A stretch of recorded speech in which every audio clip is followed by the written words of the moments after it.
مجھ سے لوگ پوچھتے ہیں بچوں کا نام، تو میں نے کئی بچوں کا نام حنظلہ رکھا. سبحان اللہ. مجھے ان سے ایک جذباتی محبت ہے. سارے صحابہ کرام ہمارے سر کا تاج، اور آپ بھی اپنے بچوں کا نام اہل بیت کے نام پر، آل پاک کے نام پر، صحابہ کرام کے نام پر، بیٹیوں کا نام حضور کی ماں آمنہ کے نام پر، سبحان اللہ، حضور کی بیٹیوں کے نام پر، حضور کی ازواج مطہرات کے نام پر. بچیوں کے نام، یہ بچوں کے نام جب اچھے ناموں پر رکھو گے نا تو ان کی تربیت میں بھی اچھا اثر پڑے گا انشاءاللہ. بولیے نا زور سے انشاءاللہ. انشاءاللہ. اور زور سے بولیں انشاءاللہ. انشاءاللہ. اللہ تعالی ہم سب کو شاد و آباد رکھے آمین. اور دونوں جہاں میں ساتھ رکھے. آمین. ایمان پر موت عطا فرمائے. آمین. دنیا سے جب جائیں تو کچھ رہے نہ رہے، اور ویسے بھی کچھ رہے گا ہی نہیں، کوئی رہ گئی کیا؟ مگر ایمان رہے. آمین.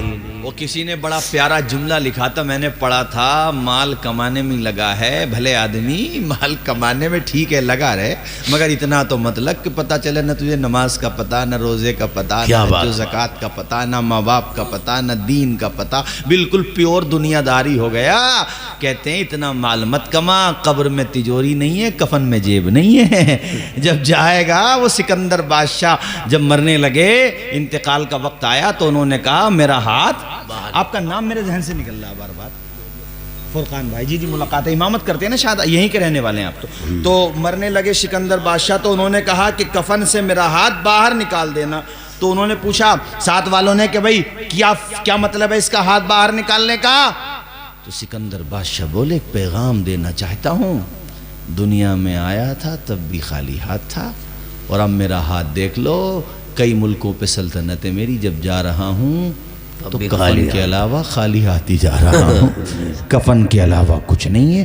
مرد ہو تو 3 کپڑے، عورت ہو تو 5 کپڑے، اس کے علاوہ نہ تو تمہارے جوتے، نہ بوٹ، اور نہ سوٹ، نہ کوٹ، نہ پینٹ، کچھ نہیں، کچھ بھی ساتھ نہیں جائے گا. ہاں تہجد کی نمازیں ساتھ جائیں گی، بے شک. فجر میں اٹھنا ساتھ جائے گا، جلسوں میں اتنی دیر تک بیٹھنا اور میرے حضور کے ذکر کو سن کر کے مسرور ہونا، آنکھوں سے آنسو نکل جانا یا دل تڑپ جانا، انشاءاللہ یہ ساتھ جائے گا اور ہمیں اور آپ کو بخشوائے گا.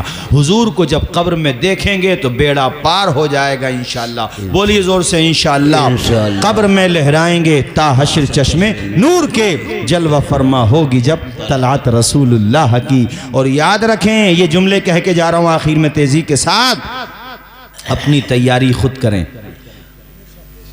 قبر کی تیاری خود کریں. انسان زندوں کے ساتھ وفا نہیں کر رہا ہے تو مردوں کے ساتھ کیا وفا کرے گا؟ بات صحیح ہے. کون قبر پہ آئے گا فاتحہ پڑھنے یا نہ پڑھنے، کس کا کیا بھروسہ ہے؟ اس لحاظ سے خود اپنی تیاری کر کے جائیں، اور جب جائیں تو اس انداز میں جائیں. ہم تو کہتے ہیں زندگی ایسے گزارو میرے نوجوان دوستوں، خاص طور پہ نوجوانوں کو اس لیے ایڈریس کرتا ہوں کہ یہ قوم کی ریڑھ ہوتے ہیں، بڑے بوڑھے سرپرستی کرنے والے ہوتے ہیں. نوجوانوں سے خاص طور پہ کہہ رہا ہوں ایسی زندگی گزارو کہ جدھر سے بھی چندوئی میں، اسلام نگر میں، لشکر پور اویا میں، اور اللہ تمہارا بھلا کرے بسولی میں، بلسی میں یا دلی میں جاتے ہو، کہیں سے بھی گزرو، تمہارا طرز زندگی دیکھ کے، رفتار دیکھ کے، گفتار دیکھ کے دنیا کہے دیکھو مصطفیٰ کا وفادار جا رہا ہے. اور جب مر کے قبر میں جاؤ تو فرشتے کہیں جنت کا حقدار آ رہا ہے. اور میں تقریر کے آخر میں اعلیٰ حضرت کے یہ شعر کہوں کہ لحد میں عشق رخے شہ کا داغ لے کے چلے، اندھیری رات سنی تھی چراغ لے کے چلے، جنا بنے گی محبان چار یار کی قبر، وہ کیا بہک سکے جو یہ سراغ لے کے چلے. عظیم انشاءاللہ آئیں گے ایک تاریخ میں، اتنا ہی چاہو کہ دل بہل جائے، اتنا بھی نہ چاہو کہ کسی کا دم نکل جائے.